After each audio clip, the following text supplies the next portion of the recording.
공부하여 주식 투자자를 이롭게 하자. 안녕하세요. 주식공주 인사드립니다. 오늘 영상을 찍기 앞서가지고 제가 며칠간 고민을 많이 했습니다. 투자자들이 좋아하는 영상을 찍어야 된다라는 이야기를 많이 들었는데요. 사실 이게 투자자들이 좋아한다라는 게 유튜브 시장에서 경쟁력이 있냐 없냐를 가른다고 합니다. 그래서 요 며칠 동안 투자자들이 좋을 만한, 관심이 있을 만한 종목을 찍으려 했더니 왜 이렇게 투자자들 마음을 아프게 하는 종목들이 많은지 모르겠더라고요. 그래서 어떻게 할까 고민을 하다가 오늘 영상을 이제 찍게 되었는데요. 다만 제 영상은 항상 모든 투자자들이 도움을 받을 수 있을 만한, 특히 공부를 하는 주식 투자자한테 도움이 될 만한 내용을 다룬다는 것을 꼭 기억해 주시고 이 영상을 끝까지 들어주셨으면 좋겠습니다. 구독, 좋아요, 알림 꼭 부탁드릴게요. 우선 세계 최고의 기업의 프리미엄, 한국 기업에 적용하는 것이 적정한가에 대한 질문을 먼저 드려보겠습니다. 오늘 엔비디아와 SK 하이닉스에 대한 이야기는 절대 아닌데요. 사실은 이 부분을 우리가 적정하지 않다는 걸 다 알고 있습니다. 왜냐하면 한국은 거버넌스의 문제도 있고 지정학적 리스크의 문제도 있을 뿐 아니라 세금의 문제도 있죠. 여러 가지 복합적으로 기업하기 좋은 국가는 아니라는 걸 알고 있습니다. 뿐만 아니라 미국처럼 지속적으로 우상향을 할 수 없는 경제 구조를 갖고 있기도 하죠. 그러면 과연 미국에 있는 최고의 기업과 한국에 있는 최고의 기업을 동일한 선에 놓고서 비교하는 것이 의미를 가질 수 있을까입니다. 먼저 말씀드리면 이 의미는 평상시의 보편적인 상황에선 전혀 의미를 가지지 못한다라고 할 수 있겠고요. 의미를 가지는 때는 광기가 나타났을 때입니다. 한국에 이 기업만 딱하니 나타나 있는데 이거 너무 좋다, 이래서 좋다, 저래서 좋다, 대한민국 전 국민이 그걸 바라보고 있어요. 그러면은 LG 에너지 솔루션이 CATL의 PER과 맞먹게 계산을 하게 되고요. 엔비디아의 PER과 SK 하이닉스의 PER을 또 맞먹게 계산을 하기도 합니다. 물론 그게 실현이 되는 경우는 잘 없긴 하지만 그만큼 폭발적인 시세를 내는 경우는 자주 있다라고 말씀을 드릴 수 있을 것 같아요. 자, 근데 오늘은 제가 어떤 말씀을 드릴 거냐면 알테오젠에 대한 이야기를 한번 드려보려고 합니다.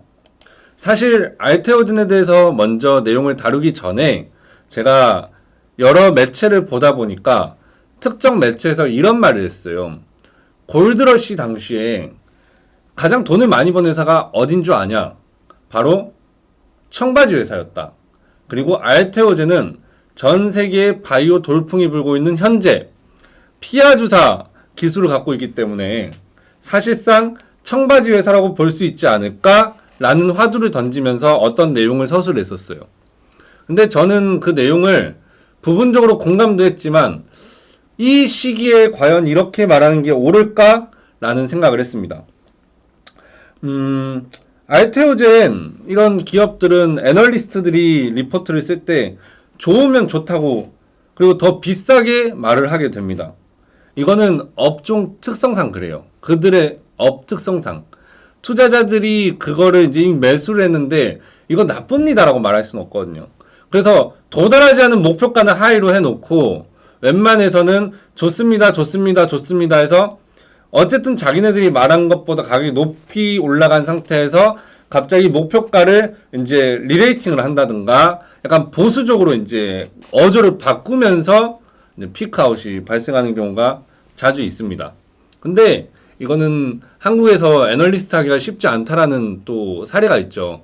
에코프로에 대해서 부정적인 의견을 냈던 애널리스트는 에코프로 주주분들께서 쫓아다니면서 신상을 공개하고 사진 촬영을 하고 협박을 하고, 그런데 어떻게 그게 쉽겠습니까? 하물며 대기업일수록 애널리스트가 부정적인 리포트를 쓴다 한들 윗선에서 압력이 들어갈 게 뻔한데요. 그래서 한국은 좀 어쩔 수 없는 것들도 있으니 여러분들이 그들을 조금은 측은하게 봐주셨으면 좋겠다라고 먼저 말씀을 드리겠고요. 자, 우리가 지금 그 알테오젠 같은 경우에 가장 핫한 거라고 하면은 머크사의 키트루다 SC 이 기술입니다. 이제 라이선스 아웃을 했으니까 떼돈을 벌 것이다. 뭐 이런 이야기들인데 이거 모르는 분 이 영상 보고 있지 않을 겁니다. 왜냐? 알테오젠에 대해서 이미 주주이신 분들은 웬만한 내용은 다 찾아보셨을 거예요. 좋게 말하는 것들, 환상적인 것들을 이제 서술하는 것도 다 찾아보셨을 것이고, 그리고 굳이 알테오젠 주주가 아니더라도 그 주도주에 관심 있는 분들도 알테오젠에 대해서는 다 알고 계실 거라고 생각을 하고, 저는 불필요한 내용은 좀 뺄게요. 그리고 제 인사이트와 제가 생각하는 이 밸류의 적정성에 대해서 말씀을 드리겠습니다. 그 내용으로 들어가기에 앞서서 먼저 말씀드릴 거는 알테오젠은 정말 좋은 기업이 맞아요. 이거는 저는 부정하지 않습니다. 정말 좋은 기업이에요. 그리고 오너가 정말 정직한 오너라고 저는 생각을 하고, 지금까지 투자자들의 기대감을 막 펌핑질하지 않기 위해서 최대한 기관 대상 IR에서도 보수적으로 좀 스탠스를 취했던 경향이 없지 않았다라고 저는 생각을 하거든요. 그럼에도 불구하고 지금은 너무나도 많은 분들이 관심을 갖고 있기 때문에 이제 알테오젠이 과연 이 프리미엄의 기준으로 봤을 때 적정한가를 한번 따져볼 때가 되긴 했다라고 말씀을 드릴 수 있어요. 그러면 먼저 오너의 그 인터뷰 기사를 일부 한번 찾아봐야 될 것 같은데요. 자, 이 영상을 찍으면서 제가 조금 이렇게 불필요한 장면들이 나올 수도 있는데요.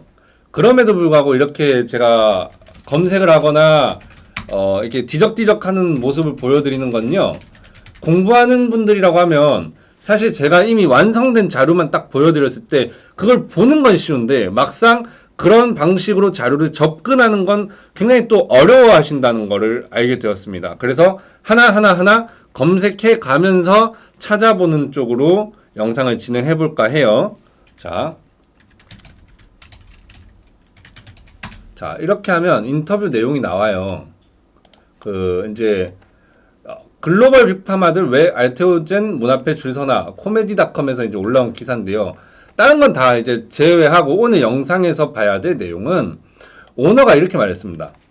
2030년대에 들어서면 알테오젠도 조 단위 연간 매출을 내는 기업 대열에 합류할 것으로 본다라는 거죠. 보수적이에요, 굉장히.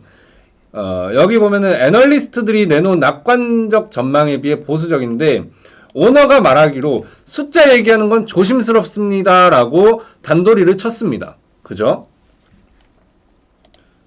그러면 이 부분만 저희는 복사해서 한번 보겠습니다. 자, 알테오젠도 조단위 연간 매출 2030년도.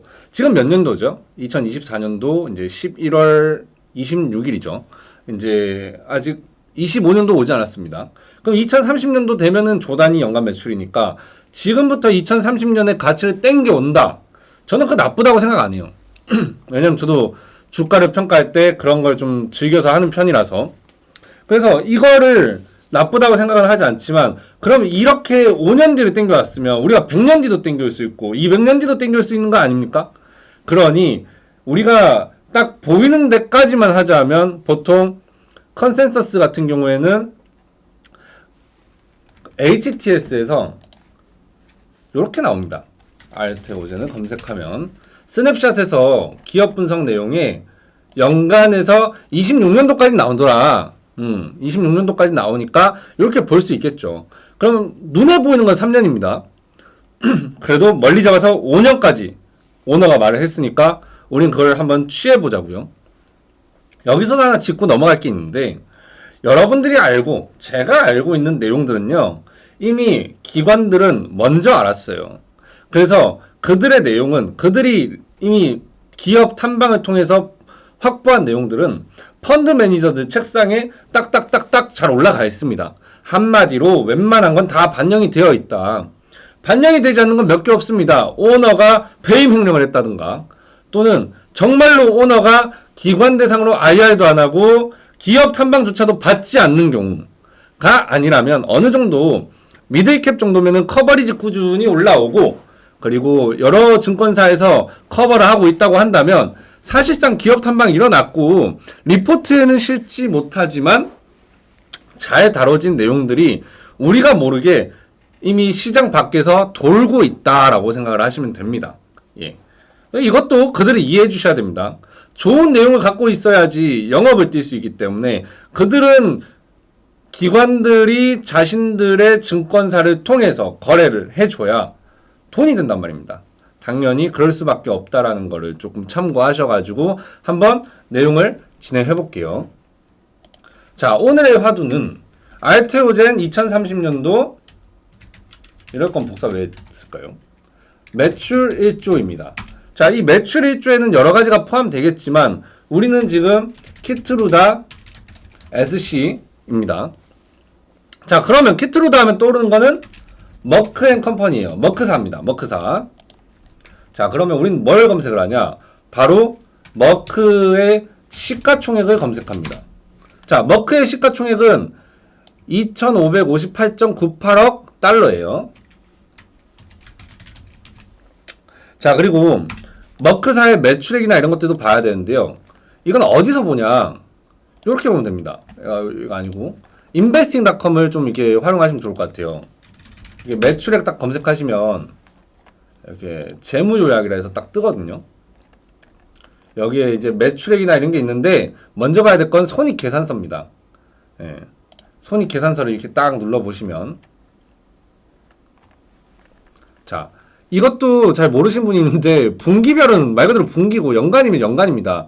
근데 우리가 지금 알테오젠을 저는 최대한 좋게 한번 바라보자라는 입장이기 때문에요. 머크사는 전 세계가 커버리지를 하고 있지 않겠습니까? 많은 국가에서 최고의 기업 중에 하나니까 전 세계 6위의 바이오 기업입니다. 자, 그러면 최고의 기업 맞지요? 거기다가 미국 시장에서도 잘 나가는 기업이에요. 그러면은 미국 시장에 프리미엄도 붙는 기업이에요. 자, 이런 좋은 기업을 최고조가 됐던 매출로다가 한번 판단을 해보면 2023년도에 총 매출이 이렇게 6115라고 되어 있습니다만 이 뒤에 단위 두 개를 소수점을 바꿔야 돼요. 그러면 601.15억 달러가 되는 겁니다. 자, 그럼 머크사의 매출은 얼마? 601.15억 달러다. 예, 달러예요, 달러. 단위는. 자, 그리고 여기 보시면 원래는 전 순이익을 봐야 된다고 생각을 합니다. 예, 순이익을 봐야 돼요. 순이익을 봐야 되는데 저는 순이익을 봐야 된다는 거 원론적으로 그렇게 생각을 하지만 순이익을 보나 영업이익을 보나 어차피 밸류 평가 모델들은 익히들 다 알려져 있어 가지고 사실 이걸 쓰나 저걸 쓰나 전 똑같다고 생각을 합니다. 그래도 사업을 하는 기업인데 뭐 여러 가지 뭐 회계 이슈나 뭐 기업 경영적인 이슈에 의해서 발생하는 비용은 저는 빼버리겠다 이거예요. 세금도 빼버리고 그런 거 고려 안 하겠다. 그럼 영업이익이 얼마냐로 저는 볼 거예요. 그러면 머크사의 최고의 영업이익은 언제였냐? 눈에 보이는 5개년 중에 22년도 영업이익 204.90억 달러가 최고의 영업이익이에요. 가장 유리하게 먼저 잡아보자 이거예요. 왜냐면 알테오젠 주주분들도 계실 거라고 봐요. 이 영상을 보시는 분들 한해서. 근데 너 이 새끼 너 나쁘게만 평가하려고 했구나 이렇게 말씀하실 수 있어서 최대한 이 비교 분석하는 이 대상을 높게 쳐주자고요. 그럼 얘를 높게 쳐줬을 때는 기꺼이 알테오젠을 거기다가 비견을 했을 때 어느 정도 맞지 않을까요? 라고 생각을 해보자고요. 그래서 머크사의 영업이익은 2020년도 기준으로 204.90억 달러예요. 그러니까 9억 달러인 거죠. 204.9억, 204.9억 달러. 자, 그러면 간단하게 계산을 해보죠. 멀티플이라고 하죠. 멀티플. 자, 왜 머크사는 5년 뒤를 가지고 이야기 안 해? 이야기 안 해도 된다고 저는 생각합니다. 왜냐? 지금을 가지고 밸류 평가하는 게 아니라 5년 뒤로 밸류 평가하게 되면요. 알테오젠 주주들한테 불리하게 계산이 돼요. 왜냐면 알테오젠은 5년 뒤를 가지고 이야기를 하면서 머크사는 왜 지금으로 다 이야기가 될 거니까요. 예. 근데 5년 뒤로 돼버리면 그만큼 머크사의 멀티플이 더 커질 거 아닙니까? 그러면은 네 알테오젠 주주들 속상합니다. 그래서 자 매출 대비 멀티플 그리고 영업이익 대비 멀티플을 한번 볼게요. 이거 참고해 보시면 참 좋습니다. 이게 시장에서 늘상 뻔히 있는 그 목표가 계산, 애널리스트 계산 언제 맞은 적이 있었습니까? 예년에는 삼성전자 100만원 간다 했다가 그거 도달 안 해가지고 주주들이 애널리스트들 다 거짓말쟁이라고 이렇게 욕을 하고 그랬지 않습니까?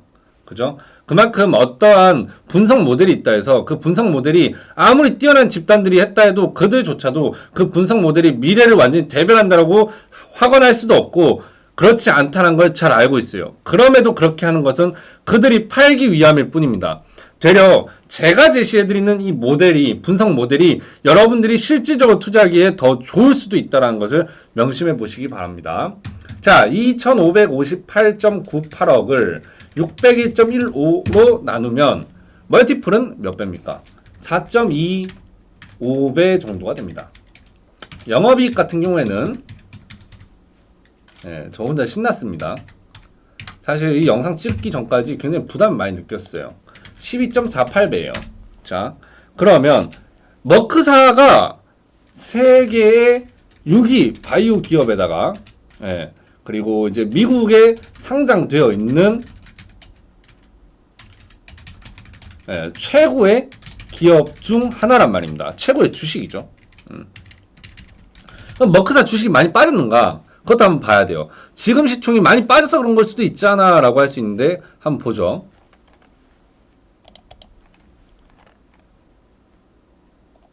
넓게 해서 보면 일봉상 많이 빠진 건 맞습니다만 많이 빠진 게 맞나요? 뭐 엄청 많이 올랐지 않습니까? 고가 대비 좀 떨어진 건 맞지만 30불이 빠졌으니까 한 4분의 1이 빠지긴 했네요. 그죠? 4분의 1이 빠지긴 했는데 그래도 5년 뒤에 멀티플을 예상하는 알테오젠과 지금을 가지고 예상하는 머크사를 가지고 이제 분석하는 머크사를 보고 나면 또 머크사의 최고의 영업이익과 최고의 매출액이나 이런 것들을 가지고 멀티플을 계산해 준 건데 그죠? 그럼 이대로 봤을 때는 주가 그렇게 많이 안 빠졌어요. 그래도 알테오젠 주주들한테 유리하게 한번 계산을 해보자 라는 거예요. 사실 실제로 제가 이 계산했을 때는요 이거보다 훨씬 더 보수적으로 계산을 했어요. 근데 알테오젠 주주분들 보시면은 굉장히 좀 속상하실 것 같아가지고 뭐 이렇게 좀 있는 그대로 제 생각을 다 말씀 못 드리겠어요. 어쨌든 유튜브라는 게 제가 벽 보고 이야기한다면 벽 보고 이야기하는 게 되겠지만 공부하는 투자자들 또는 뭐 제가 그렇게 유명한 사람도 아니고 이게 돌고 돌다 보니까 어쩌다가 들어오신 분들이 알테오젠 주주일 경우에 혹시나 하고 봤는데 또 이렇게 되는구나. 속상하다. 이럴 수도 있을 것 같아서 그냥 좀 좋게 말을 해보려고 합니다. 과연 그 좋게가 투자자를 위한 걸까라는 거는 또 저는 아니라고 생각을 하거든요. 솔직히. 그래서 이렇게 이야기를 해드리면 사실 스스로가 긍정적으로 이제 계속 한쪽으로 편향된 사고를 하는 분만 아니라면 분명히 조금 더 본인께 맞는 답을 내릴 수 있지 않을까 싶어요. 자, 그래서 이제 30%가 빠졌으니까요. 그러면은 이거를 어떻게 계산했냐? 곱하기 1.3이 아닙니다. 나누기 지금 이제 0.7배수 정도가 됐는데 정확히는 0.7배수까지는 아니죠. 자, 100불에서 130불이니까 0.76배수가 이제 되는 거죠. 좀 반올림 해줄게요. 이거는 유리하게 한 거니까 77배를 해주고 0.77배를 해줍니다. 여기서 하나 짚고 가자.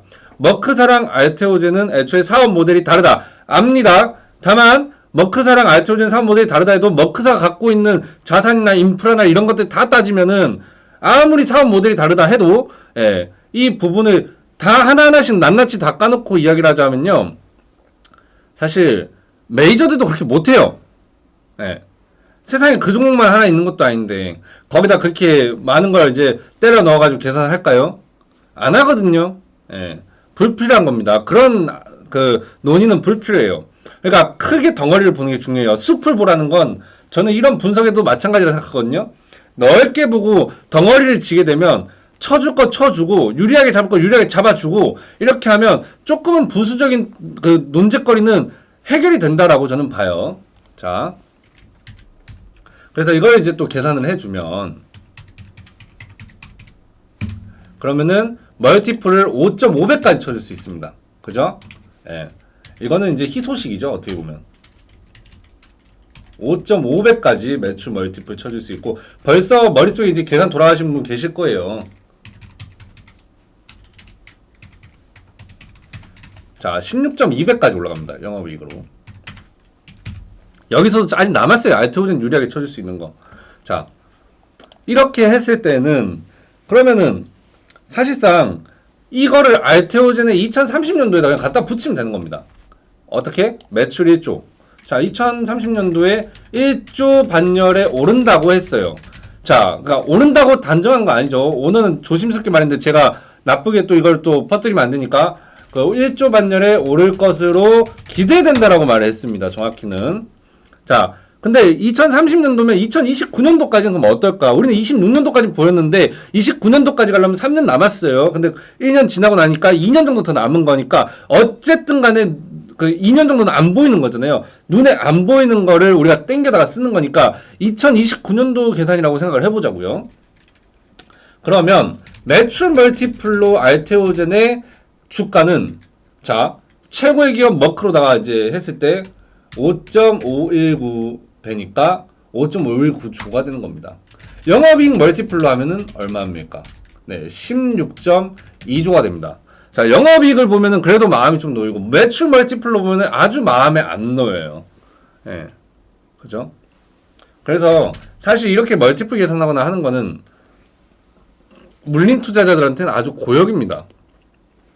이런 계산을 언제 하는 건가를 좀 먼저 짚어드리자면 저는 항상 수익을 열어두라고 말씀을 드리는데요. 주식이라는 게요, 계속 올라가는 것도 있지만, 계속 떨어지는 것도 있고, 뭐 계속 올라가는 것도 있고, 뭐 그렇지만, 사실 저는 아까도 말했지만, 이 멀티플 계산 밸류 모델, 뭐, 그 다음에 기술적 분석가들, 하물며 오너들까지도요, 사실 기업 주가 어디까지 올라갈지 모르고 어디까지 떨어질지 몰라요. 그거 아는 사람이 없어요. 그거 아는 사람이 없다니까요. 없습니다, 여러분들. 이거는 아는 사람이 없는데 그들이 각자만의 논리를 이제 만들어 놓고 그 논리가 하나 선택이 되고 분위기에 따라서 그 모든 논리를 긍정적으로 갖다 붙이는 사람들도 있고 그런 것들이 더 좋아 보이게 만들어서 더 많은 사람들의 돈을 끌어들이기도 할 때도 있는 거예요. 뭐가 그랬습니까? 에코프로가 그랬죠. 끝도 없이 올라갔습니다. 끝도 없이 올라갔다가 끝도 없이 떨어지기도 하고 있죠. 고점 대비 74.2% 떨어졌으면은 무슨 알트코인 떨어지듯이 떨어진 거 아닙니까? 그죠? 근데 저점 대비로 치면은 뭐 거의 뭐 20배, 30배가 올라갔는데 적게 올라간 거 아니죠? 19,954. 예, 이거 뭔가 잘못됐습니다. 요렇게 봐야 되죠. 17,392% 몇십 배가 아니라 173배까지 올라갔네요. 코인이네요, 아주. 근데 이렇게 올라간 동안 과연 에코프로가 그 모든 정말 이제 미래 가치가 정당화가 될 만큼의 주가였는가 하면 아니라는 거는 지금 주가가 말을 해주고 있죠. 그때는 다 그렇게 말했을 겁니다. 어차피 일어날 일이야. 좋아. 얘는 100만 원 가야지, 뭐 50만 원 가야지 그랬을 거란 말이에요.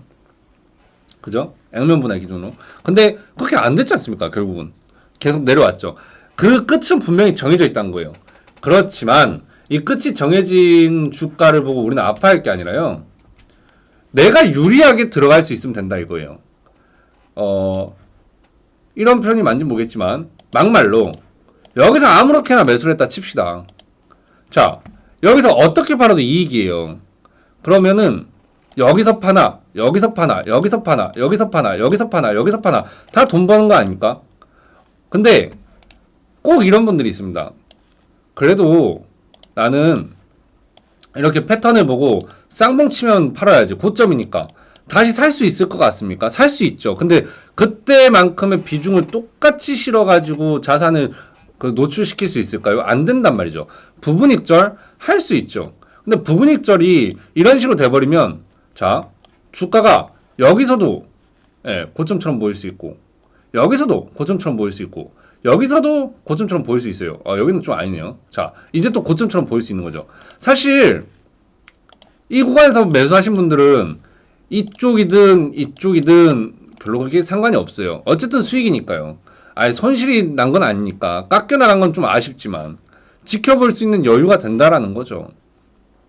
근데 이게 안 되는 분들은 뭐냐면 이런 데 들어가신 분들입니다. 40만 원대 들어가서 올라가면 너무 좋다. 떨어지면 지옥이 이제 보이게 되는 건데, 이런 고통을 느끼게 되는 거는 저는 순전히 수익을 열어야 될 때를 알지 못해서고, 그리고 내가 유리한 플레이를 할 수 있는 구간이 어딘지 몰라서라고 생각을 해요.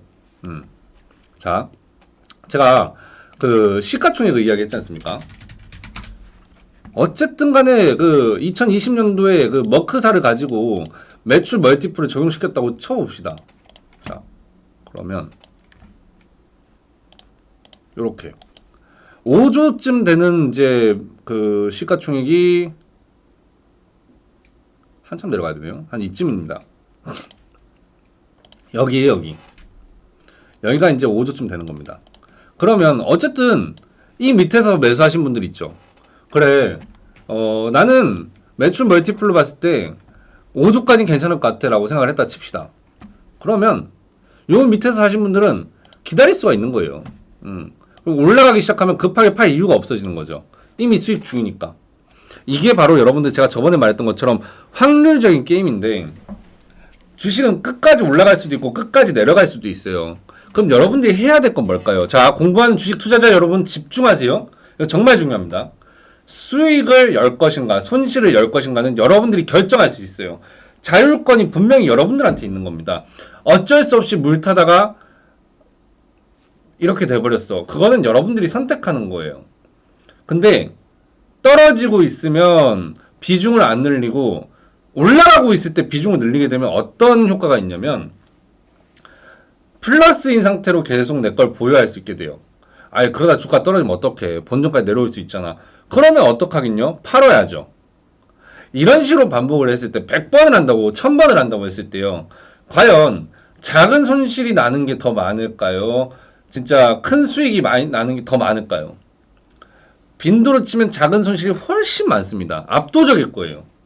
근데 큰 수익이 나는 빈도는 매우 드물어요. 가뭄에 콩 나듯이 날 수 있어요. 근데 그거 한번 나면 그 작은 손실은 충분히 다 메우고도 남는다는 거죠. 알테오젠을 가지고 예를 들어 가지고 이제 시나리오를 한번 짜보자면 5조를 내가 좀 무난하게 보고 있는 사람이었다 칩시다. 그러면 뭐 7만 원에 매수를 할 수 있겠죠. 7만 원에 요쯤에서 이제 매수를 할 수 있을 거예요. 왜 여기서 매수하냐? 그냥 제 기준이 그렇습니다. 전 진짜 매수한다면 여기서 매수를 했을 거예요. 그리고 이제 제가 뭐 보유하고 종목 지금 말씀드릴 수 없으니까 다음에 개인적으로 보유한 종목을 매도하고 나면 이거랑 똑같은 데서 매수했던 거를 입증할 수 있겠죠. 그게 근데 손실이 날지 이익이 날지 몰라요. 근데 여기에서 이제 매수를 했어요. 그리고 또 이게 한 번에 비중 100% 사는 게 아닙니다. 만약 여기서 매수했는데 이거 뭐 여기 샀다가 뭐 내가 진입한 구간에서 마이너스 10% 정도 까이면 던지겠다. 뭐 이렇게 정했다고 칩시다. 그럼 저는 그 자산 노출, 그러니까 위험에 대한 익스포저를 한 자산의 1% 정도가 적당하다고 보거든요. 아무리 많이 땡겨도. 그러면 여기가 비중 10% 들어가는 겁니다. 근데 올라가면은 이제 마음이 급해지죠. 아, 비중 실어야 되는데 라고 생각할 수 있어요. 근데 저는 그게 아니라 올라가더라도 만약에 싸버리면 어떡해요? 아, 좋은 게 좋은 거죠. 기다려야죠. 자, 이게 올라가면은, 자, 불타기라고 표현을 하는데, 여기서, 이게 올라가는 이 구간에서 매수한 것도 불타기겠지만, 정확히 불타기는 뭐냐면, 내 평단 위에서 내가 유리할 때, 물량을 더 싣는 겁니다.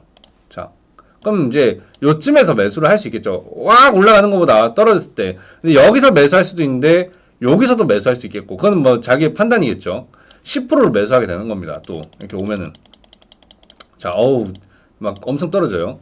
자, 그러면은 10% 매수했으니까 이게 평단이 7만 원에서 여기 이제 9만 원이니까 평단 8만 원입니다. 그죠? 8만 원. 자, 8만 원인데 여기서 또 익스포저를 제가 1% 열어야 된댔어요. 그럼 자산 대비 얼마를 잃어야 되냐? 5%가 빠지면 1%가 돼요. 여기서 로스컷이 나가는 겁니다. 네. 실패했죠. 근데 아까 뭐라 했어요? 5조 미만이면 적당하다고 저는 본다 했죠. 이게 가정을. 그러면은 여기서 내가 이제 깨진 건 맞지만 똑같이 이 구간에서 들어갈 수 있습니다. 그죠? 마찬가지로 10%만요. 시작을 하는 겁니다. 그래야지 10%를 열었을 때 자산의 1%만 깔 수 있으니까. 그죠? 정해놓는다고 쳤을 때. 자, 그럼 이제 여기서 또 이제 막 난리를 칩니다. 자, 올라갔다가, 이제 올라왔다가 이제 내려가는데, 사실 차트 좀 볼 줄 아시는 분이면 이거, 뭐 여기서 매수해서 또 여기서 매수해야 되지, 뭐 요런 것도 다 생각하실 거라 생각하는데, 저는 그런 거 다 제끼고, 자, 이렇게 막 달려가 버렸어요. 자, 10%를 태웠는데, 얘가 이렇게 달려가서 160% 가버렸어요. 그러면 얘가 잃어버린 손실이 자산의 1%였는데 160%가 올라가면서 자산의 몇 프로가 수익이 나는 거죠? 16%가 수익이 나는 겁니다. 뭐 아쉽죠. 비중을 다 못 때려버렸으니까. 근데 아까 본 것처럼 차트를 좀 볼 줄 아는 분들은 여기서 때릴 건데 저기서 때릴 건데 말씀하실 거 알아요. 근데 단순하게만 보자는 거죠. 수익을 여는 게 어떤 의미인가. 그러면 16%가 수익이 났는데 툭 까놓고 말해서 내가 지금 1% 까인 상태에서 얘가 1%를 벌어다 주는 이익은 얼마예요? 뭐 대충 평단이 뭐 8만원 부근에서 들어가든가 뭐 그 근처일 텐데 그럼 8만 8천원만 와도 나는 잃어버린 돈 다 쟁길 수 있다는 거예요. 억울한 게임이 아니죠. 그러니까 내수 중에 확실하게 찍힌 돈이 아니면 돈이라고 생각하지 마세요. 그러면은 이걸 수익을 여는 게 고통이 될 겁니다. 올라가면 좋은데 며칠 떨어질 수도 있고 내가 불리하면은 또 기다릴 줄도 알아야 되는데 불안한데 이거라도 챙길까? 분할 매도할까? 이렇게 돼버리면 스스로가 취할 수 있는 이거 시간 레버리지와 자 100원에서 10% 올라가면 110원이고 뭐 그래요. 근데 100원에서 1000원까지 올라가면 10배죠. 아까 9배죠. 9배죠. 900원 올라갔으니까. 근데 1000원에서 만원까지 가면 9배인 건 맞거든요.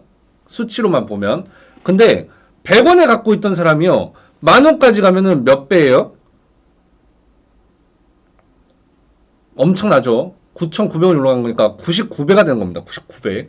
엄청나요. 그러니까 이거를 작게 잘라내고 뭐 챙기고 이러한 거는 저는 수익을 연다라는 개념을 전혀 이해를 못했다라고 생각을 합니다. 손실을 제한했다 하고 내가 계산한 이 밸류 모델에 따라서 얘가 적합하다면 물론 그렇다고 엄청 떨어지고 있는 종목 이렇게 막 시도하면 안 됩니다. 이것도 앞으로 차차 다 알려드릴 건데 오늘 영상에서 말씀드릴 것은 제가 이렇게 말씀드린 이 밸류 모델은 물리신 분들 입장에서는 굉장히 고통스러울 수 있지만 되려 보유를 좀 요런 데 했다고 한다면 수익을 여는데 도움이 많이 됐을 거라고 봐요. 이제 시가총액이 15조까지 가겠거니라고 이제 기대를 해볼 수 있겠죠. 네, 이거 15조 가려면 얼마나 올라가야 되는 겁니까? 근데 이쯤 되면 이제 흔들려요. 뭐 추세가 꺾이면 판다 뭐 이런 것들도 많이 있는데 이렇게 올라가고 나면 이제 시장에 이런 말 있죠. 발목에 사서 무릎에 사서 어깨 위에 팔아라. 그게 그림으로 그림 이겁니다. 자, 주가가 이렇게 밑으로 떨어져야지 일단 발바닥에 나올 거 아닙니까? 이게 또 이제 요런 차트의 법칙이 있어요.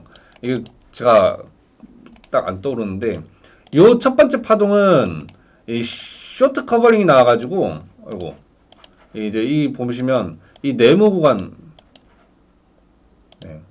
왜 안 되냐? 이 네모 구간 같은 경우에는 쇼트 커버링이 나와서 매수가 된 급한 매수예요. 그래서 뭐 이론상인 겁니다. 이거 뭐 의미 없어요. 네, 이거를 이해하는 건 의미가 없어요. 그렇지만 기본은 알고 가야 되죠. 이렇게 이제 하락에 베팅을 하던 사람이 이제 바닥인가고 하니까 급하게 숏을 커버해버린 거예요. 그러니까 청산해버린 거죠. 매수를 하는 거니까 급하게 매수가 들어오고 또 누군가 지켜보다가 올라간가 보다 하고 급하게 들어가요. 그러면 급하게 만들어진 시세니까 처음에 조정은 이렇게 나오면 안 되고요. 더 깊게 나와야 돼요. 이렇게 이론상으로는. 네. 그리고 그 다음 파동은 추세에 편승하는 파동이라 해가지고요. 요거는 좀 길게 좀 단단하게 나타난다. 뭐 그런 겁니다. 근데 제가 이걸 왜 말씀드리냐면 여기가 무릎이란 거예요. 제가 말씀드리고 싶은 건 여기가 무릎이에요. 무릎. 근데 무릎인데 이 무릎에 어디서 살 것인가를 뭐 이렇게 하는 거는 투자자의 노력이다. 저는 참고로 이게 떨어지는 종목일 경우에는요. 시장이 폭락할 때 아니면은 이게 그 아무리 투자자의 노력이 뛰어나고 나발이고를 떠나가지고 매수 안 합니다. 폭락을 해가지고 그냥 이게 어쨌든 무릎 근처인 것 같긴 한데 이렇게 개박살이 났다 싶으면 매수를 하겠는데 그거 아니면 돌리고 사요. 그럼 제가 최근에 어떻게 했겠어요? 저는 나름 폭락장 나왔잖아요. 제가 생각한 만큼의 폭락은 아니어서 좀 나름 보수적으로 했는데 저는 이때 들어갔어요. 요때 지금 어떤 종목 이렇게 들어갔습니다. 근데 이게 이제 그 무릎과 정강이 어느 사이입니다만 머리가 어디일까를 이제 생각하는 건요. 솔직히 투자자의 판단은 아니라고 생각을 해요. 저는 이게 머리처럼 보이겠죠. 여기까지 오면. 근데 이게 머리인가? 그걸 머리라 생각하시는 분은 팔러야 돼요. 근데 저는 방금 뭐라 했습니까? 추세가 급하게 올라가고 나면 그 다음에 길게 올라가는 이제 단단한 추세가 나온다 했는데 이 추세를 요거 있잖아요. 꺼내놓고 확장성을 이렇게 보면요. 이렇게 막 파동이 막 만들어질 거예요. 그죠? 엘리어트 파동의 5파 안에는 수많은 또 5파들이 존재하는 그런 아이러니랄까요? 그래서 여긴 머리인지 어깨인지 저는 결정하지 않습니다. 네. 근데 남들은 이게 이제 어깨니까 팔아야 된다는데 수익 중인데 솔직히 뭐가 무서워요? 네. 냅두는 겁니다. 냅둬요. 근데 이거 언제 파냐? 정말로 이게 꺾이게 되면요. 솔직히 누가 봐도 얘는 꺾였다 싶은 게 뭐 여기를 완전히 깬다든가 얘가 이제 기어 올라오면 깬다든가 아니면 여기를 지나치게 깨고 무너진다든가 근데 그러고 나서도 매도했는데 또 다시 기어 올라갈 수도 있어요. 그건 어쩔 수 없습니다. 각자마다 정해놓은 룰이란 게 있을 뿐인 거예요. 자, 이게 머리가 아니라면은 얘가 이제 막 달려가겠죠, 또. 근데 이제 15조까지 올라간 게 참 어려워요. 예. 근데 이 15조는 우리가 지금 어떤 걸 기준으로 잡아놓은 겁니까? 머크사예요. 전 세계 최고의 기업. 바로 요 가격입니다. 얼마? 28만 6천원에서 29만원 사이. 여기가 15조대란 말이에요. 자, 어떠세요? 이 멀티플을 계산했던 사람이라고 한다면 여기까지 왔으면은 이제 청산 욕구 뭐 미련 없이 털어내고 사실 그냥 지켜보고 있어도 상관없는 구간 아니겠습니까? 그죠? 네. 근데 얘 얼마까지 갔습니까? 네, 계속 올라갔습니다. 사실 뭐 털린다고 한다면은 이제 지금쯤 이제 털린다가 아니라 이제 뭐 진짜로 청산하고 머리 꼭대기까지 확인하고 이제 파는 느낌도 없잖아 있는데 제가 이걸 왜 알테오젠을 찍기가 좀 걱정스러웠냐면 딱 여기서 청바지 이야기가 나왔어요. 11월 요때. 근데 제가 이때쯤 제가 첫 영상을 찍었지 싶은데 첫 영상을 찍을 때 알테오젠 이야기를 잠깐 했었죠. 청바지 회사라고들 하지만 나는 청바지 회사라고 생각하지 않습니다라고 말씀을 드렸던 것 같아요. 청바지 회사가 아무리 좋은 회사라 해도 제가 알테오젠한테 나름 유리하게 멀티플을 계산한 거라고 생각을 하거든요. 저때 이제 대표자의 인터뷰도 받고, 예. 근데 싸게 사신 분들은 저의 이런 걸 가지고 비난을 하셔도 상관이 없어요. 왜냐면 그분들은 위너기 때문에 어디서 팔든 상관없고 더 과열이 돼야지 이분들한테 좋은 거고 하니까. 근데 고가권에서 들어가신 분들 입장에서는요, 저를 비난하시면 안 돼요. 이 모델을 좀 심각하게 한번 생각해 볼 필요가 있어요. 야, 그러다가 얘가 50만원 가고 100만원 가면 어떡해? 그럴 수 있죠. 그럴 수 있는데, 어떤 걸로 합리화를 할 수 있겠는가라는 거예요. 근데 여기서 또 이제 비트코인이나 알트코인 논리까지 갖고 와서 이야기하고 면 끝도 없습니다. 저는 그런 소모적인 논쟁을 원치 않아요. 예, 근데 저는 그런 걸 굉장히 공포를 느끼기 때문에 이렇게 영상을 찍으면서도 말씀을 드리는 거고 여러분들이 충분히 합리적으로 생각을 해볼 필요가 있다라는 거죠. 어쨌든 23조, 24조까지 간다면 적어도 2029년도까지의 오너의 인터뷰를 끌어다 가지고 봤을 때는 좀 어려움이 있지 않을까? 라는 생각을 하거든요. 그리고 여러분들 제가 15조라고 말씀드린 거 있잖아요. 영업이익이 15조. 잘 생각해 보세요. 제가 일부러 하나 쏙 빼놓고 이야기했는데 이거는 여러분들의 그 경종을 울리기 위한 일종의 장치였습니다. 뭐냐면 영업이익이 1조가 되는 게 아니라 로얄티가 1조로 들어온다 해도 계산해야 될 게 있어요. 세금도 떼야 되고 환율도 계산해야 되고요. 유지보수 관리 비용에다가 뭐 알테오제는 그러면은 그 SC 그것만 빨고 제끼면서 평생 먹고 삽니까? 그거 아니지 않습니까? 새로운 기술 개발도 해야 됩니다. 예. 너무 할 게 많아요, 사실은. 그러면 그런 많은 것들을 했을 때 과연 영업이익이 진짜 1조라는 게 29년도에 땡겨다가 한다 해도 야, 그거 쉽지 않을 거란 생각 안 하십니까? 네. 그러면 이런 부분을 또 이제 뭐 뗄 거 다 떼고 했을 때 양보했을 때 한 8천억 남는다 칩시다. 네. 그 유한양행이 그 1년에 그 때려받는 연구개발비가 1,000억 정도 되죠. 알테오젠 같은 경우에는 여기 보시면 그 연구개발비를 때려박는 게 네, 요 정도입니다. 그죠? 근데 제가 1,000억을 후려쳐준 거예요. 거기다가 세금은 좀 더 줄여준 겁니다. 그 다 했을 때 8,000억이 남다고 딱 칠게요. 에이, 야, 딴 것도 남겠지라고 하기엔요. 지금 재무제표를 보세요. 알테오젠이 이거 말고 지금 벌 수 있는 게 당장 뭐가 있어요? 매출액이 이거 말고 나올 게 뭐가 있냐 이거예요. 없다라는 거예요. 당장에는. 네. 나중에 뭐 나올 거야, 뭐 나올 거야. 그런 거 충분히 고려 안 해도 되는 거는 얼마든지 알테오젠한테 지금 유리하게 잡은 건데. 그죠? 그럼 조금 더 이성적으로 영업이익 멀티플을 1조가 아니라 그것도 참 전 유리하게 잡았다고 보거든요. 8천억에 16.2배를 곱해버리면 13조 가량이 나오는 거예요, 사실은. 이것도 사실 유리하게 잡힌 거라 좀 보거든요. 네, 유리하게 잡아준 건데 적어도 13조 때는 어디냐? 어디입니까? 여기쯤 되지 않습니까? 그죠? 와, 진짜 여기까지. 여기까지는 내려와야, 예? 내려와야 정말 한 4년은 그래도 존버하면 야, 그만한 가치는 있지 않을까라고 할 수도 있는데요. 여기서 또 하나 더 때려버리겠습니다. 뭐냐면 워크사에 대해서 이렇게 갖다 붙여놓은 거라니까요. 지금은 알테오젠이 이렇게 주목받는 이유가 뭐겠어요? 알테오젠이 인기가 엄청나니까. 이게 무슨 소리야? 네. 우리나라 1호 블록버스터 지금 그 도달했다고 오늘 뉴스가 하나 나왔어요. 뭐냐면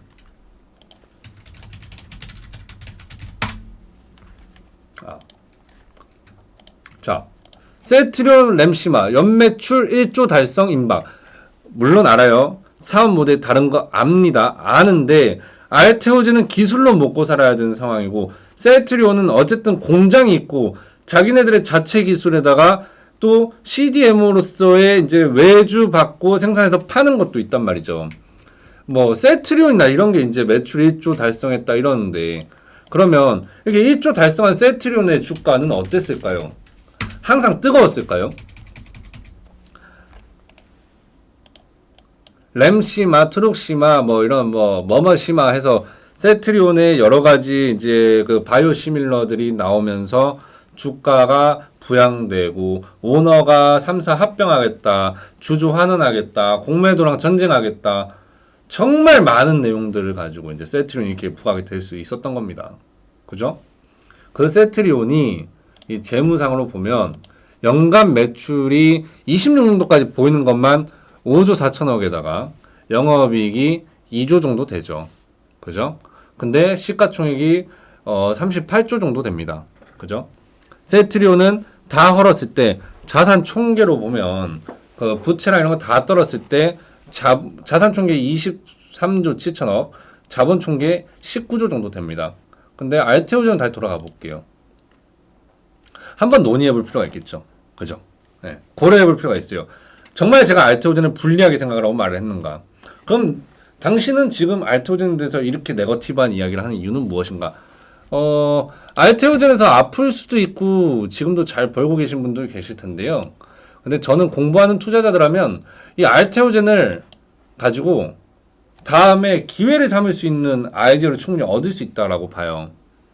이 멀티플을 계산하는 방식은 증권사 애널리스트들의 그 내용들을 보는 거 좋습니다. 근데 어차피 그들도 리포트에 싣지 못하는 그들의 의견들이 있단 말이죠. 아무리 뛰어난 그 엘리트들이 적은 거라 하더라도 그 내용에는 결함들이 어차피 많아요. 여러분들이 직접 만든 모델이나 그들이 만든 모델이나 그렇게 어떤 게 뛰어나다라고 말할 건 없다라고 봅니다. 하물며 처음에 진입할 때 그러면은 지금까지는 알테오젠에 유리하게 이제 평가했던 이 밸류라면 되려 엄청나게 불리하게 평가한 밸류를 가지고 이 당시에 계산을 했다고 칠게요. 그러면 이 구간도 충분히 공략을 해볼 수 있게 되겠죠. 굉장히 보수적으로 트라이하는, 그러니까 이니셜 자금은 여기서 때리는 거예요. 그죠? 여기서 때릴 수도 있는 겁니다. 그리고 나서 이제 뭐 알테오젠이 갖고 있는 내용들이 좀 더 이렇게 드러나게 되면은 거기다가 기대하는 뭐 멀티플을 갖다 붙일 수도 있죠. 오파스넷 같은 경우에는 제가 과거에 이거를 이제 수주장고로 이제 계산을 했었거든요. 거의 초창기에 이제 한동훈 테마로 이제 일어났을 때 딱 요렇게 봤었어요. 다음에 기회가 되면은 제가 써놓은 글을, 그러니까 제가 좀 이제 그 혼자서 약간 습작 같은 거죠. 예, 이렇게 좀 써놓은 게 있는데 요때 그 오파스넷을 목표가를 어떻게 산정했냐면 수주 장고로다가 했을 때 한 12,000원까지가 그 제가 볼 땐 그 극단값이었어요. 그러니까 뭐였냐면 굉장히 너무나도 극단적으로 유리하게 잡았을 때, 예, 12,000원대. 근데 얘 얼마까지 갔습니까? 14,000원대까지 갔거든요. 그리고 나서 이제 이후에 18,000원대까지 갔는데, 그러니까 저는 이렇게 세 가지로 나눕니다. 제가 어떤 가격을 산정할 때는 아주 보수적인 가격, 그리고 극단의 가격. 그러면은 이 중간은 뭐겠어요? 이 주식이 어느 정도 관심을 받게 되면 극단적으로 보수적인 가격보다도 극단적으로 좋은 가격을 생각하게 되거든요. 에코프로, 알테오젠, 한미반도체 뭐 모든 것들이 다 그랬으니까요.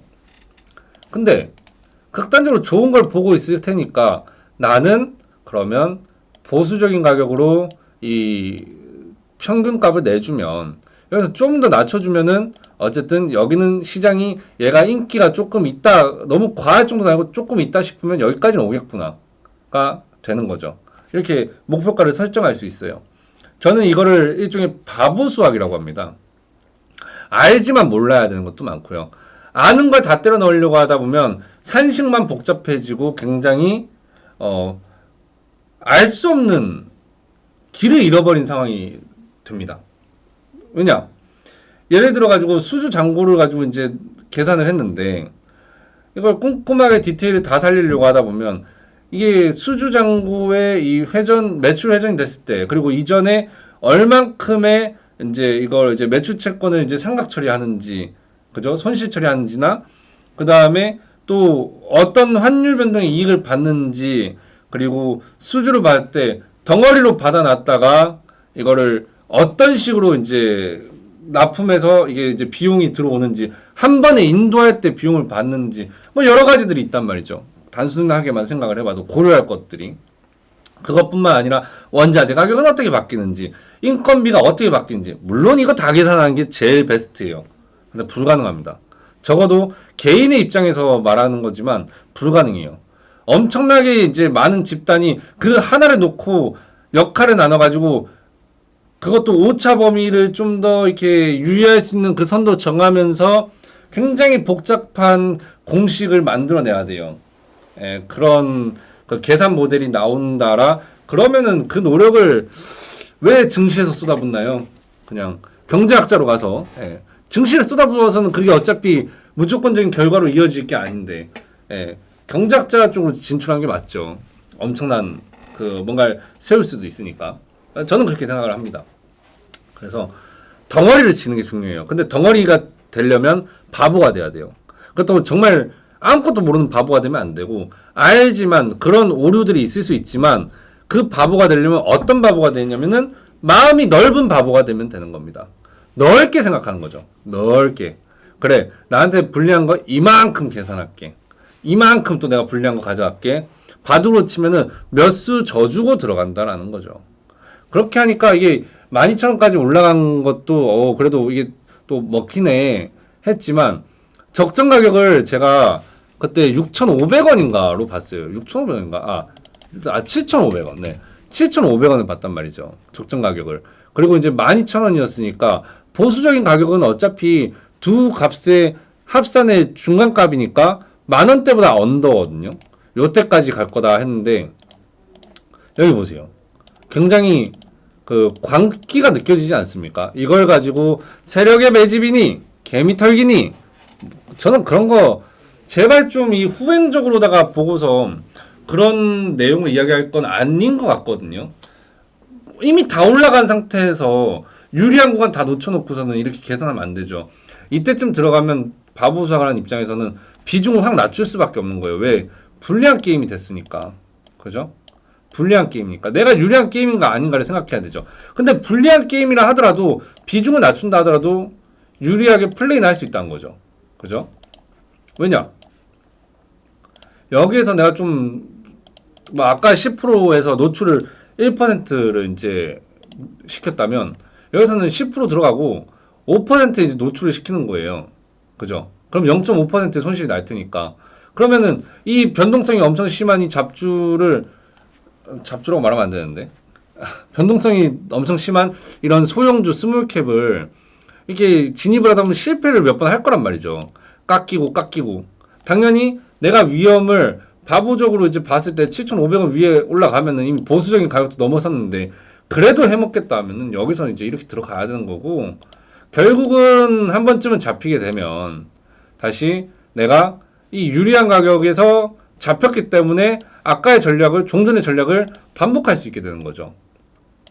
근데 저는 소형주가 이렇게 참 안 맞다라는 거를 좀 많이 느낍니다. 이렇게 잡아놓으면 뭐합니까? 평단을 그냥 떡하니 건들고 나는 0.5%의 익스포저인데 여기 보면은 그러면 이제 비중을 20% 담았으니까 2.5% 떨어지면 손절이에요. 바로 손절 터져버린 거예요.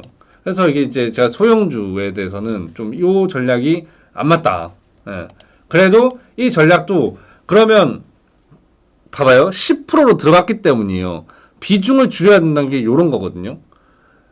변동폭은 충분히 열어줄 수 있어야 돼요. 내가 리스크가 커진 만큼 보수적으로 들어갔을 때는 변동성을 10%만 열어도 되더라. 근데 보수적인 단위를 넘어섰으면 변동성을 한 15% 열어야 돼. 근데 15% 열려고 하면 내가 뭐 이게 너무 좋다 하면 1%겠지만 0.5%만 열려면 얼만큼의 손실을 할 것인가 이런 거를 다 정해야겠죠. 정해진 상태에서 이 게임을 진행하게 되는 거예요. 근데 저는 여기서 이렇게 하는 것도 참 뭐 아주 어려운 문제라고 생각하진 않아요. 이미 정해져 있다고 한다면. 제가 어떤 종목인지 추후에 꼭 제가 갖고 있는 걸 밝히는 날이 왔으면 좋겠는데 저도 지금 그 이번 폭락장 때 주가가 이렇게 떨어졌지만 저는 그 종목을 찾아도 안 봤어요. 제 종목이니까. 죄송합니다. 목이 잠기네요. 제 종목이니까 쳐다도 안 보고 마음대로 움직여라. 떨어질 거면 떨어지고 올라갈 거면 올라가고 냅뒀더니 뉴스도 뭐 나왔던 것 같고 그 다음에 평단이 훼손되기도 했었고 그러다가 또 평단이 올라오기도 했었고 근데 안 봤어요. 왜냐면 스톱로스가 정해져 있거든요. 터질 거면 터질 건데 내가 그 종목을 잘못 분석했으면은 그만큼의 결과는 감당해야지. 네. 그리고 저는 탑다운을 좋아하지만 바텀업을 또 중요하게 생각하는 사람이에요. 뭔 소리냐면 탑다운은 하향식이죠. 세계에서 이제 점점점 이게 줄여서 기업으로 향하는 거고 바텀업은 기업에다 초점 맞추는 거예요. 근데 내가 기업을 잘 분석을 해놓은 걸 하나 꼽아 놓은 다음에 그 다음엔 탑다운을 이제 적용을 하는 건데 이미 내가 진입을 해서 노출을 시켰잖아요. 그러면 저는 어차피 처음에 정해진 노출 위험이 있기 때문에 위험 노출 정도가 정해져 있기 때문에 시장 변동에서 굳이 애써서 대응을 안 하려고 해요. 벌고 있는 거면 엄청나게 많이 벌고 있는 거면 시장이 앵간히 박살난다 해도 내 평단 안 건들 거니까 라는 것이고 그리고 애매하게 벌고 있는 거면 시장이 박살나면 떨어질 수도 있는 거예요. 그래서 내게 터져버릴 수도 있습니다. 포지션이. 그런데 시장이 박살났는데도 얘가 안 떨어지는 경우도 있더라 이 말입니다. 예, 이게 뭔 소리냐? 에코프로를 한번 볼까요? 에코프로 참 좋아하는데 여기 보시면 밑에 거래량 필요 없죠. 업종 차트를 아래다 추가를 해볼게요. 네, 이렇게 하면 밑에는 코스닥입니다. 위에는 에코프로 주가입니다. 자, 이제 에코프로가 이렇게 열심히 올라갔어요. 근데 여기 보시면은 코스닥 지수가 2020년도에 그 코로나 이후에 금리 인상을 22년도에 때리니까 계속 내려갔습니다. 자, 이거 어떡할 거예요? 여기 보면 똑같은 주기거든요. 아, 이게 너무 작아 보이는 게 앞에 너무 많이 올라와서. 여기 보시면 지수가 계속 내려가는 하향 구간이에요. 근데 누가 봐도 이거 폭락장 맞거든요. 예, 20% 빠졌으면 폭락장이지 뭐 단기 급락은 아니지만 투자자들이 충분히 고통스러울 수 있는 시간입니다. 근데 이거를 여기서 샀는데 내가 여기 샀어요. 여기 샀습니다. 여기 샀는데 내가 여기를 뭐 이게 이 정도만 이제 노출을 시켜놨어요. 근데 올라갔다가 수익 중인데 시장 떨어지네. 어떡하지? 이걸 챙겨야지. 저는 그 생각 안 해요. 그냥 터져라. 안 터지면 말고 하고 나서 쭉 기다리면서 이제 제게 오면 지금 제가 이런 포지션을 지금 갖고 있다고 아까도 말씀드렸죠. 네, 기다리고 있는 거예요. 내가 더 뜨겁게 달궈줄 때를. 그래서 하락장이고 상장이고 탑다운은 참 중요하게 생각하지만 내가 이 기업에 대해서 정말 잘 분석하고 들어갔다면 그 기업에다가 내가 베팅을 한 그 가치, 그 참가한 그 의미는 매우 크기 때문에 저한테 참 많은 걸 가르쳐 줄 수 있는 그 기회이기 때문에 그만한 비용을 감수하겠다라는 각오도 있어요. 이게 바로 아까 말씀드렸던 수익을 열고 손실을 닫는 아주 기본적인 룰입니다. 뭐 오파스넷이나 이런 것들을 왜 말씀드렸냐면 알테오제는 뼈 아플 수 있습니다. 어떤 분한텐. 저는 그분들 뼈 아프라고 이야기한 거 아니고요. 고통스러울 거다. 망했다. 이런 이야기한 것도 아니에요. 어차피 이 영상에서 알테오제는 안 갑니다. 갑니다라고 말할 수 없습니다. 이거 미래 누가 알아요? 더 갈 수도 있습니다. 갑자기 뭐 미친 듯이 100만 원 올라갈 수도 있죠. 근데 다시 10만 원까지 내려올 수도 있는 거예요. 알 수가 없습니다. 근데 저는 언젠가는 기어코 떨어지긴 떨어져야 된다라고 봅니다. 네. 29년도에 수준을 했을 때도 이렇게 좀 비싸다면 언젠간 떨어지겠지. 라는 생각을 좀 더 비중을 두고 생각을 하는데 적어도 이번에 경험을 하신 분들이라면 저는 다음에는 내가 정말 보수적인 구간에서 잡아보자. 단타 치다가 물린 분들은 뭐 물렸다고 하면 안 되죠. 단타 치는데 왜 물리면 안 되죠. 단타는 들어가고 나오는 게 정해져 있어야 되니까. 그리고 그분들은 거래량이 엄청 터지는 종목에서 들어가야 돼요. 거래량이 엄청 터진 종목에서 들어간다는 거는 사실 주가의 그 상승의 그 시간? 에너지를 빨리 소진시키는 거라고 할 수 있습니다. 네. 제가 지금 급성 기관지 모시기에 걸려가지고 요즘 목이 금방금방 가네요. 거래량이 엄청 이렇게 터지면 단기적으로 변동성은 많이 나옵니다. 거래량은 변동성을 수반하니까. 그렇지만 지속성은 떨어뜨리는 게 맞아요. 그래서 단기적인 분들은 빨리 챙겨야 되니까 여기서 빨리 챙겨야 된다는 걸 알고 들어가야 돼요. 아니, 난 단타하다가 갑자기 여기서 나 유리하니까 이렇게 가져가야지는 말이 안 된다고요. 어차피 그분들은 이렇게 딱 이 구간에 오면은 목적성을 잃어버렸고 초기 전략이 다 박살난 겁니다. 목표한 것들과 전혀 다른 전략이 됐기 때문에 여기서 웬만큼 타고난 천재가 아닌 이상은 뇌를 바꿀 수가 없잖아요. 처음에 세팅된 거를 바꿔가지고 이제부터는 추세 추종 이하가 되기가 어렵다라는 거죠. 처음부터 추세 추종을 하는 사람이라면 그게 가능할지도 모르겠지만, 네. 그래서 여기에서 들어간 분은 여기서 빨리 다 털고 나와야 되는 거지. 여기까지 들고 있으면서 이제 갑자기 난 추세 추종자가 됐어가 되면 안 되는 거고, 여기도 거래량이 증가가 여기서 거래를 하더라도 이 구간에서 계속 이제 그 자금이 묶여 있을 리는 없다는 거죠. 뿐만 아니라 사실 이 구간이 거래가 없는 건 아니거든요. 여기도 4848의 구간이긴 합니다. 단기적인 이제 시세를 노리는 트레이딩을 하는 사람들이라면 얼마든지 그 거래가 되는 거죠. 근데 난 단타를 하는데 여기서 왕창 물렸어는 말이 안 된다는 거죠. 이거 하나 또 말씀드릴게요. 앞으로도 뭐 수없이 반복할 말이지만 투자자는 자기가 어떠한 그 사람인가를 명확히 알아야 돼요. 그러니까 어떠한 사람이란 게 뭐 내 본적이 어디고 이런 성배를 나발이고 이런 게 아니라 이 시장 안에서 내가 어떠한 거를 추구하는 사람인가를 정해야 된다라는 겁니다. 그걸 정하지 않으면 안 돼요. 자기 정체성이 투자자로서의 정체성이 확립되지 않았는데 난 가치 투자를 할 거라는 정체성을 가지고 있는 분이 여기서 들어가서 가치 투자하면 이런 말 하죠. 개가치 투자한다고. 네. 예, 요즘 좀 편해지기 시작했다. 그죠? 개가치 투자한다는 거예요. 가치 투자가 아니라. 왜냐? 뭐 이게 가치 좋을 때는 쳐다도 안 보다가 남들이 다 미쳐 날뛸 때 아 가치 투자합니다 하고 들어가면 안 되고. 나는 단기 트레이딩하는 뭐 이제 변동성을 좋아하는 투자자야 하는데 이런 데서 난 변동성 투자자야 하면서 뭐 이렇게 되도 않는 거래를 하고 앉아 있으면 물론 이것도 틀리지 않아요. 맞아요. 시장에는 틀린 게 없습니다. 다 맞습니다. 솔직히 말하면. 그래서 누가 맞고 틀린 건 없습니다. 그렇지만 여기서 가치 투자를 한다. 개가치 투자이지만 개가치 투자가 맞을 때도 있어요. 네. 그리고 여기서도 네 그냥 조용한 이제 뭐 홀짝 거래를 하고 있는 거지만 그래도 뭐 여기서도 그 자신의 그 거래 모델이 맞다면 정체성이 맞다면 나는 단타를 할 거지만 안정적이면서 느긋한 종목에서 단타를 할 거야. 그거 안 될 이유 없죠. 난 스윙을 할 거야 했는데 스윙을 한다고 하면은 보통은 그래도 뭐 눌림이나 이런 것들을 좀 선호한다고 하죠.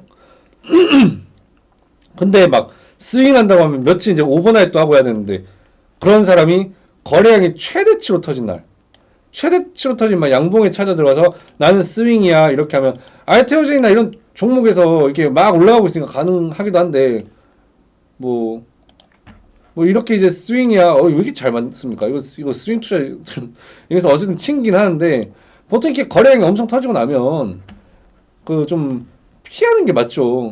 피하고 언제 거래량이 죽어 나가고 나면 아 이쯤 되면 이제 눌림인 것 같고 거래량도 많이 죽었고 스윙이야 하고 이제 들어가는 거죠. 눌림목이고 이제 뭐 바닥을 좀 형성한 것 같다. 뭐 그런 식으로 이제 정체성을 확립할 수도 있고요.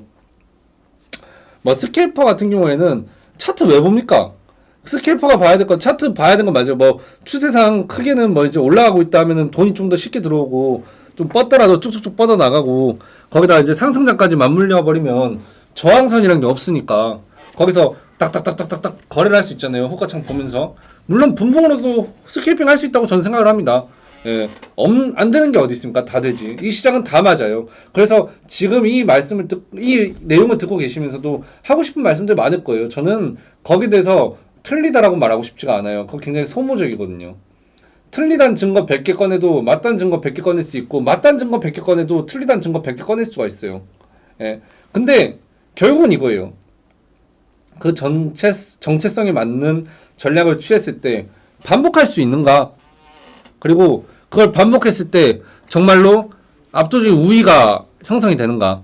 그리고 실천이 가능한 내용인가까지 나한테 맞는가? 그게 다 맞다면 그거 왜 틀리고 맞고를 논하고 있습니까? 실행을 해야죠. 그죠? 네. 사실 알테오젠에 대한 이야기이긴 한데 오늘 너무 다들 뭐 좋은 건 좋다 이렇게 이야기를 했고 저도 뭐 좋은 내용들을 굳이 뭐 찾아서 말할 것도 없는 것 같고 어차피 좋은 내용은 찾아다가 들으면은 널리고 널리는 게 좋은 거고 찾으면 올라오는 게 다 좋은 걸 거고 지금 보니까 어느 집단에서는 알테오젠만 밀어 제끼다가 요즘은 알테오젠에 대해서 희망적인 회로를 돌리고 있기도 하고 뭐 그렇더라고요. 사실 좀 죄송스러워요. 어떤 게 죄송스럽냐? 좀 편하게 사실은 좀 부담 없게 영상을 찍고 싶은데 알테오젠 찍으면 무서워요. 사실 뭐 제가 유명한 것도 아니고 알테오젠 주주들이 뭐 보실지 안 보실지도 모르겠는데 저한테 그래도 좀 이렇게 뭐 이렇게 그냥 무서워요. 막 이게 우르르르 뭐 이렇게 예. 그런 거 무섭습니다. 저는 그분들 말이 다 맞아요. 예. 다 맞습니다. 맞고 틀린 거는 그분들이 틀렸다면 틀린 거예요. 예. 왜냐면 그들도 시장의 참여자들이기 때문에 아까 말씀드렸듯이 자율권이라는 건 분명히 존재하기 때문에 선택을 하는 거거든요. 그 시기에 맞을 수도 있는 거고 지나고 나면 틀리게 될 수도 있고 지나고 났더니 맞을 수도 있고 지나고 났더니 틀릴 수도 있고 뭐 그런 거 아닙니까? 예, 지금은 틀려버려도 지나간 후에는 또 맞을 수도 있고 근데 그분들은 지금 막 이렇게 머리가 지근지근 거릴 텐데 그들의 고통에 편승해서 유튜브를 찍는 게 맞나? 사실 이 생각을 했어요. 근데 이렇게 안 하면 유튜브에 시장성이 없다는데 저는 공부한 투자자들께서 보는 것도 정말 중요하지만 저는 이게 좀 더 널리 알려졌으면 하는 마음도 많이 큽니다. 예. 그리고 이렇게 말을 했을 때는 아마 난이도가 생각보다 난이도가 있다라고 느끼시는 분들이 많아요. 은근히 이 시장에서 많은 분들이 주식을 공부하고 있고 2020년 이후에 예전에는 볼 수 없었던 투자자들의 평균 수준이 높아졌다라고 할 수 있겠는데요. 그러다 보니까 그런가, 그분들이, 이 내용을 말했을 때 이해를 잘 하고 있는 듯 하다가도 사실은 또 보면은 뭐 익숙하지도 않고 또 추상적인 내용처럼 느껴지시다 보니까 어렵다 말씀하시기도 하고, 수준이 천차만별입니다. 천차만별인데 여러분들이 느끼기 어떤지가 전 중요해요. 왜냐, 알테오젠을 필두로 오늘 영상을 찍게 된 것도 사실은 시장성 때문이거든요. 제가 공부한 투자자들한테 제가 생각하는 이게 좋다라고 말씀을 드리고 이게 알려드리고 공유하고 싶은데, 정작 수용하는 분들 입장에서 이거 너무 어려운데 난이도를 하향해야 된다 하면 오늘의 내용에서 그냥 내용을 줄이고 좀 더 디테일하게 하나를 설명하면 되겠죠. 사실 매출액이랑 뭐 영업이익 이야기밖에 한 것도 없는데 시총 비교한 거 이거 다 할 수 있는 거잖아요. 그리고 뭐 매매에 대해서도 손실은 닫고 수익은 열어라. 너무 당연한 소리거든요, 제 생각에는. 근데 이게 또 당연하다고 했는데 이게 투자자들은 그런 게 있죠. 제가 기술적 분석에 대해서 이야기를 하게 되면은 아까 이런 말 했었죠. 뭐 무릎은 이거고 뭐 머리는 이걸 겁니다. 이렇게 이야기를 했는데 사실 이거 말하기가 싫은 게, 그러니까 말하기 싫은 게 아니라 조심스럽다가 맞는데, 자 이렇게 딱 됐잖아요. 바로 투자자들 어떻게 할지 보여요. 그러면은 그러니까 이걸 다 그럴 건 아니에요. 왜냐면 제가 뭐 그렇게 영향력 있는 사람이 아니니까 이렇게 빠지는 거를 일단 보실 겁니다. 분명히 이렇게 빠진 걸 보실 건데, 그 다음에 어떻게 할 거냐, 이렇게 올라가면 이렇게 떨어지고 나면은 이제 여기가 이제 매수 구간이 되겠거니 해서 매수를 하게 될 거예요. 어떻게 될 거냐면 여기가 이제 꺾여 나가면 막 잘라내는 게 아니라 이게 지금 정강이쯤이겠지 하다가 복숭아뼈 깨고 이제 발바닥까지 내려가고 지하 발바닥 내려가면 난 가치 투자자야 이렇게 될 것 같아서. 차트는 절대적인 게 아닌데 사실은. 그래서 이 부분도 나중에 다룰 거예요. 사실 차트가 절대적이지 않은 이유에 대해서도 많이들 이야기하고 있는 거 압니다. 근데 저는 제가 경험했던 것들을 항상 빗대거나 시장 상황에서 맞게끔 여러분들이 공감할 수 있게 만들려고 노력을 좀 많이 할 것 같아요, 앞으로도. 그래서 여러분들의 참여가 좀 절실합니다. 마지막으로 좀 말씀드리고 싶은 건요, 오늘 내용을 정리를 해보면 이거거든요. 머크사의 시총, 매출액, 그리고 영업이익, 그리고 알테오젠의 시총, 이제 30년도 매출액, 영업이익, 이거 적정을 찾자, 대표 인터뷰, 그리고 여기는 investing.com을 좀 참고했죠. 뭐 이거 외에 이제 뭐 셀트리온 조금 이야기하고, 그 다음에 근데 이게 알테오젠에 대해서 투자자의 입장을 좀 이제 나눠서 설명했죠. 보유자는 어차피 보유자의 입장에서는 수익이니까, 저가 보유자. 제 말이 틀렸고, 그리고 고가 보유자는 어차피 손실이니까 제 말이 틀렸죠. 왜냐? 저가 보유자는 팔고 싶을 때 팔면 그만이에요. 제 말이 신경 쓸 이유가 없어요. 고가 보유자는 대부분 어차피 버티면 가야 되는 상황일 겁니다. 그래서 제 말을 받아들일 마음의 준비가 안 됐죠. 사실 받아들여야 될 의무도 없습니다. 왜 받아들여야 되죠? 그건 투자자의 소신대로 하는 건데 그 대신 그러면 아무도 아니란 건가? 아니요.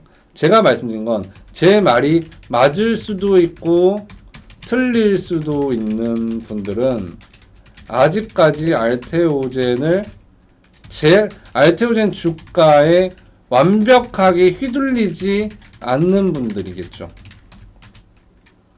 비중이 라이트하거나 아니면 평단이 아직은 유리하나 아슬아슬한 분들, 네. 그분들이 저는 제 말을 참고는 했으면 좋겠다라고 생각을 해요. 그렇다고 팔고 나서 올라가면 어떡하냐, 뭐 그렇게도 이야기할 수 있고, 그 고가 갱신 안 한다고 보장할 수 있냐, 뭐 그렇게도 말씀하실 수 있는데 둘 다 사실 답이 없어요. 팔고 나서 올라가면 정말 좋은 주식이라고 생각하시면요, 불리할 땐 빠져났다가 다시 들어가면 되는 거 아니겠습니까? 예. 근데 지금 구간에서 가치 투자나 뭐 이런 부분에서 뭐 밸류가 유리한지 가격이 유리한지는 모르겠어요. 가격적으로 유리하다 생각을 하면은 그 유리한 구간이 깨질 때까지는 본인의 관점을 고수하더라도 이제 제한은 할 수 있겠죠. 유리한 부분이 이제 깨졌는데 유리하지 않은데 왜 버텨야 되냐 이거예요. 그럼 비중이 라이트한 부분 같은 경우에는 참고해서 어차피 나는 이거 그냥 그 완전히 박살날 때를 노리고 있다 하면은 갖고 있다가 올라가면 에이 좋다 하고 팔면 되는 거고, 이제 내려오면은 거기에 따라서 이걸 참고해서 이쯤까지는 좀 써먹을 수 있겠는데 싶은 가격대에서 한번 시도를 해볼 수도 있겠죠. 네, 내용 굉장히 간단하단 거예요.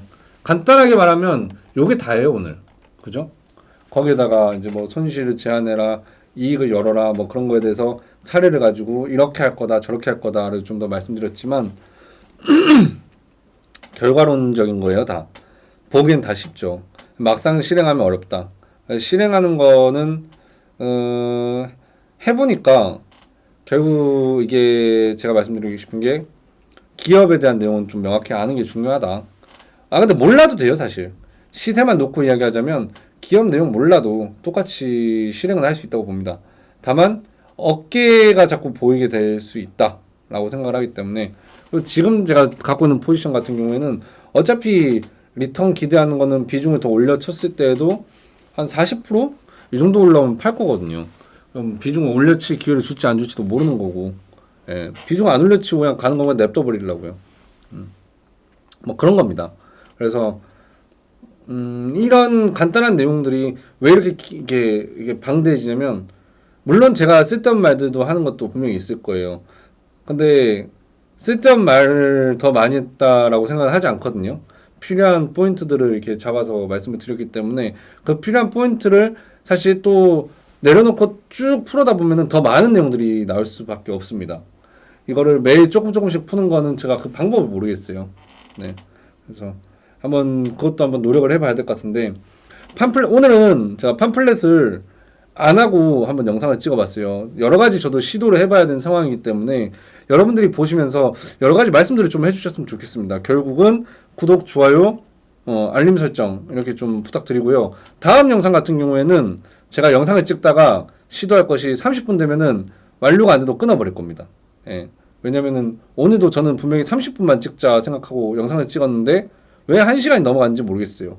자, 그래서 영상 여기서 마무리하고 다음 영상에서 찾아뵙도록 하겠습니다. 고생 많으셨고, 궁금하신 부분 질문으로 댓글로 남겨주시면 제가 그 내용들을 참고해가지고 영상을 한번 다뤄보도록 하겠습니다. 그럼 여기서 마무리하겠습니다. 감사합니다.